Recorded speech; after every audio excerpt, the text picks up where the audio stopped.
ఎలాంటి సూత్రాలు మనం పాటిస్తే ఈ జబ్బు రాకుండా మనం చూసుకోగలం? దీని గురించి మనం మాట్లాడుకుందాం. మొట్టమొదటిగా మరి ఒకవేళ మీరు పొగ త్రాగుతున్నట్లయితే మానేయాలని నేను మనవి చేస్తున్నాను. ఎవరైనా కూడా పొగ నములుతున్నట్లయితే పొగాకును దయచేసి మానేయండి. మొట్టమొదటి సూత్రము పొగాకు నమలటము, పొగాకు త్రాగటము మానేయాలి. దీనివల్ల 40-50% క్యాన్సర్లు మనం నియంత్రించవచ్చును.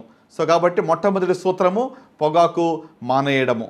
రెండవదిగా చూసినట్లయితే మరి మనం ఊబకాయం అనేటువంటి దానివల్ల క్యాన్సర్ యొక్క సంఖ్యలు పెరుగుతూ ఉన్నాయి. కాబట్టి మన యొక్క శరీరంలో నుండి బరువును బాగా కాపాడుకోవడం అనేది చాలా ప్రాముఖ్యము. అలాగనే మూడవదిగా మరి ఫిజికల్గా యాక్టివ్గా ఉంటాం. అంటే మనం ఫిట్నెస్ చాలా ప్రాముఖ్యమైనటువంటిది కనుక ఈ రోజుల్లో ఒత్తిడి ఎక్కువగా ఉంటుంది. కాబట్టి మనం క్యాన్సర్ని నియంత్రించాలి అంటే ఫిజికల్ యాక్టివిటీ అనేటువంటిది చాలా ప్రాముఖ్యము.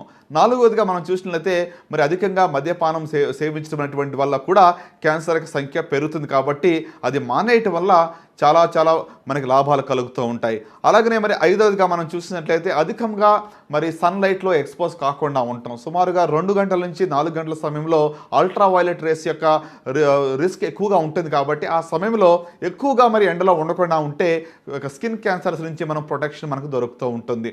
అలాగనే మరి ఏడవదిగా మనం మాట్లాడవలసి వస్తే కొన్ని స్క్రీనింగ్ టెస్ట్ అనేటువంటివి అందుబాటులో ఉన్నాయి. అలాంటివి మనం చేయించుకున్నట్లయితే జబ్బు మనలో లేకపోయినప్పుడు కూడా ఆ లక్షణాలు మనలో లేకపోయినప్పుడు కూడా ముందుగానే ఈ యొక్క జబ్బును కనుగొనటానికి వీలు పడుతూ ఉంటుంది.